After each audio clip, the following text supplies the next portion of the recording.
Over the Pacific, a Chilean Navy helicopter crew suddenly saw something that did not belong in the sky. It moved with a strange calm, as if it knew exactly how to stay just beyond explanation. This was not a rumor from a distant witness. It was a military flight, a trained crew, and an infrared camera recording what the eye could barely keep up with. The case came from Chile's long, thin coastline, where the sea and the sky seem to meet forever.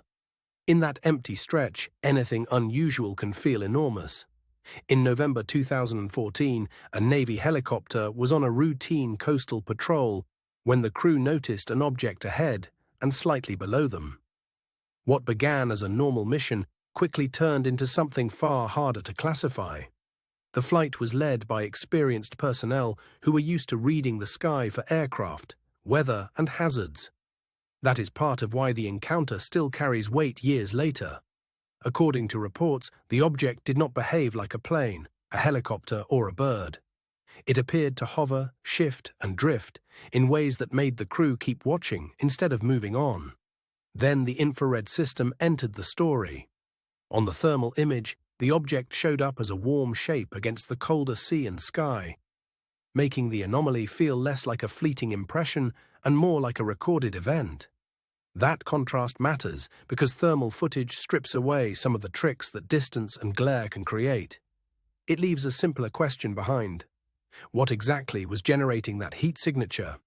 The crew continued observing as the object seemed to travel alongside them, rather than simply crossing their path. For a short time, it felt less like a passing object and more like an encounter. What makes the case memorable is not just that something was seen, but that it was filmed from a military aircraft under controlled conditions. That gives the episode a rare kind of documentary tension. The footage later circulated through official channels and public discussion, drawing attention well beyond Chile. Once people saw the thermal imagery, the case stopped being a local oddity and became part of a larger global mystery. Supporters of the extraordinary interpretation point first to the object's apparent steadiness. It did not look like a random light, and it did not behave like a simple reflection dancing on glass.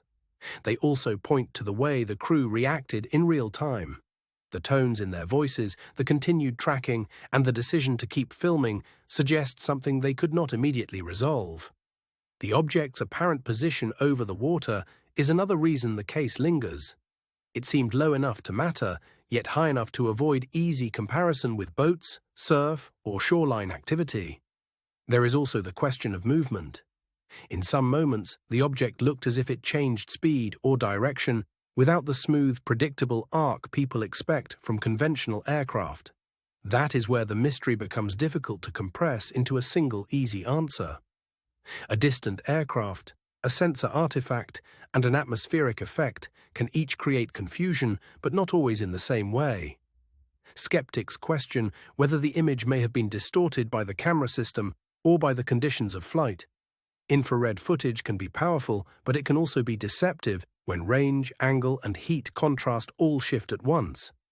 Some analysts have suggested that a distant conventional aircraft might explain part of what was recorded. From far enough away, lights and heat can flatten into shapes that look far stranger than they are. Others point to the possibility of a sensor anomaly, where the camera itself creates a misleading image. That idea remains plausible, yet it does not fully erase the sense that the crew believed they were tracking something real. The strongest part of the case may be the combination of elements rather than any single frame. Military observers, infrared recording, open water setting, and sustained attention all sit together in one uneasy package.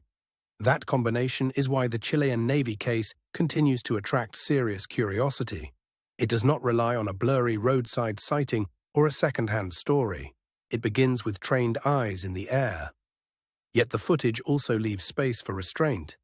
The object's distance makes exact size hard to judge, and the thermal perspective can hide as much as it reveals. That uncertainty is part of why the case has endured. If the object was conventional, it was seen under conditions that made it look remarkably unusual. If it was not, then the footage may be one of the more intriguing military records on file. The broader Chilean context adds another layer. This is a country with a long coastline. active military airspace, and a public that has repeatedly shown interest in unexplained aerial events. In that setting, the Navy's willingness to acknowledge the footage gave the story unusual credibility. Even without a final identification, the recording moved the case from speculation into official conversation. The most compelling moments are still the simplest ones. A bright shape over the sea, a crew that keeps watching, and a thermal image that refuses to settle into an ordinary category. Those moments are easy to describe and hard to dismiss. They leave behind a feeling that something happened in the air that afternoon that the available evidence only partly contains. And that is where the case remains most alive, between a recorded event and an unresolved meaning. The footage may show a sensor problem, a distant aircraft, or something still not fully understood. What keeps people returning to it is not certainty, but tension. The image exists, the reports exist, and the explanation still seems to sit just out of reach. In the end, the Chilean Navy case asks a simple question with no simple answer. When trained observers film something that does not fit the usual patterns, what are we really looking at? Maybe it was a trick of distance and heat. Maybe it was a conventional craft seen under unusual conditions. Or maybe, for a few brief minutes over the Pacific, the sky held something the crew could not yet name. That possibility is what gives the case its lasting power. Not proof, not certainty, but the unsettling sense that the record preserves a real encounter with a real unknown.